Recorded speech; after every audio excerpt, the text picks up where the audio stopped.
சென்னையில் பெரும் வெள்ளம், தண்ணீரில் தத்தளிக்கும் மக்கள்.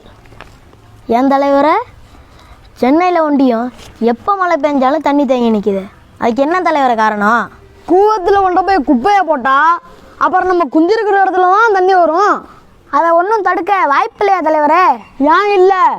மாஸ்க் போடாமல் போகிறவனை கூப்பிட்டு ஃபைன் அடிக்கிறது மாதிரி, ஹெல்மெட்டு போடாமல் வரவனை கூப்பிட்டு ஃபைன் அடிக்கிறது மாதிரி, ரோட்டில் குப்பையை கொட்டுறவனையும் கூப்பிட்டு ஃபைன் அடித்தாதான் தடுக்கலாம். ஏங்க, அது வெளிநாட்டில் சாத்தியம், நம்ம நாட்டில் சாத்தியமா? தம்பி, உங்களை மாதிரி ஆளுங்க இருக்கிறதுனால தான் ஒரு ரூல்ஸையும் கொண்டு வர முடியல நம்ம நாட்டில். இதே வெளிநாட்டுக்கு போனால் குப்பையை கொட்டலைங்கிறிய, எச்சியை துப்பலைங்கிறிய. இதே நம்ம நாடுன்னா குப்பையை கொட்டுறிய, எச்சியை துப்புறிய, அப்புறம் வீட்டுக்குள்ளே தண்ணி வந்தால் கத்துறிய. அண்ணே, ரொம்ப அருமையாக சொன்னீங்கண்ணே. வெளிநாட்டில் குப்பையை கொட்டினா வேலையும் போயிடும், வேலை பார்த்த சம்பளமும் போயிடும். அதே நம்ம நாட்டில் குப்பையை கொட்டினா நாடு நாசமாக போகுங்கிறது எவனுக்குமே தெரியலை. சென்னையில் இருக்கிற குப்பையை மட்டும் அப்படியே அள்ளுனா 500 கிராமத்தை அப்படியே போட்டு மூடலாம். அந்த அளவுக்கு இருக்குது குப்பை.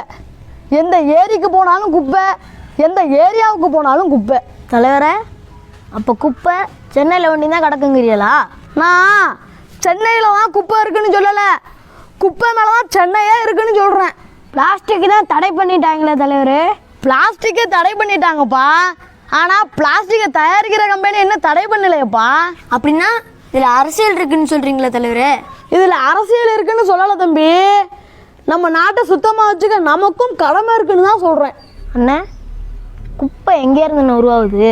குப்பை தானாக உருவாகலை தம்பி, மனிதனோட ஆடம்பர வாழ்க்கைக்காக அவனே உருவாக்குனது தான் குப்பை. இவ்வளோ விவரமாக பேசுகிறீங்கள, எங்கன்னு இருந்தியா இத்தனை நாளா? என்ன மாதிரி பேசுகிறவன் பல பேர் இருக்கிறான் நம்ம நாட்டில். எங்களை எவன் மதிக்கிறிய? மழை பெஞ்சாலே பிரச்சனை தாங்க. தம்பி, மழையை ஏன் பிரச்சனையாக பார்க்குறீங்க?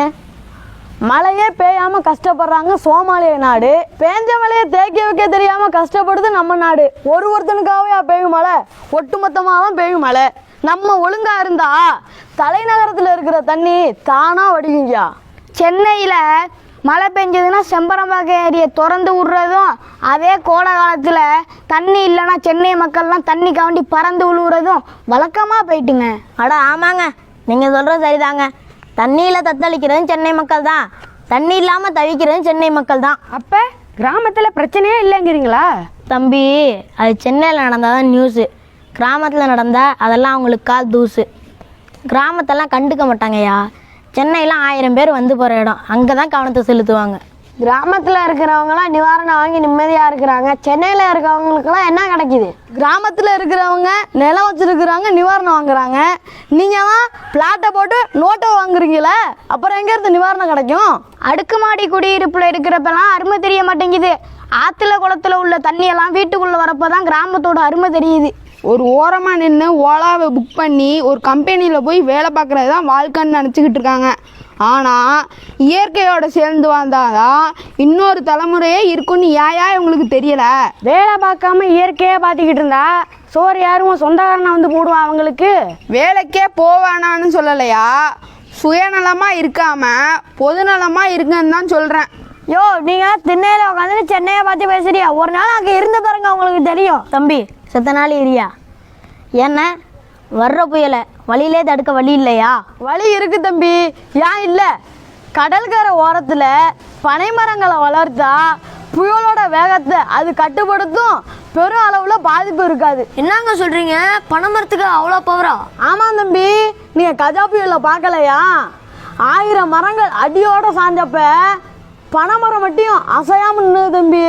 அது மட்டும் இல்லையா, இந்தியாவோட தேசிய மரமான ஆலமரத்தையே அக்கா பேத்துட்டு போனது கஜா புயல். ஆனால் நம்ம தமிழ்நாட்டோட மாநில மரத்தை ஒரு மட்டையை கூட பிடுங்க முடியலையா, அதான் நம்ம பனைமரம். அடே அப்பா, பனைமரத்துக்கு அவ்வளோ பவரா? தம்பி, புயலுக்கு மட்டும் இல்லை, கோடை காலத்துலேயும் கை கொடுக்கும் பனை. சொல்கிறேன், கேட்டு தெரிஞ்சுக்க. 2 ஏக்கர் நிலம் வச்சுருக்கிறவன் ஒரு பனைமரத்தை வளர்த்தான்னா நிலத்தடி நீரை பூரா சேகரித்து வச்சுக்கும் பனை. ஏ அப்பா, பனைமரத்துக்கு இவ்வளோ பவரா? தம்பி, பனையை பற்றி சொன்னது 10 பாயிண்ட் தான்ப்பா, இன்னும் பல கோடி பாயிண்ட் இருக்குது. அப்போ நம்ம ஊர்லேயும் நாளைக்கே பனைமரத்தை நட வேண்டியதுதான். நட்டு தண்ணியை ஊற்றி நாட்டை நம்ம காப்பாற்றுவோம்யா. தம்பி, நட்டா போதும், தண்ணியெல்லாம் ஊற்ற தேவையில்லை. தானாக வளரும் தன்மையுடையது பனை. அதை நட்டால் நம்ம நாட்டுக்கு வராது வினை.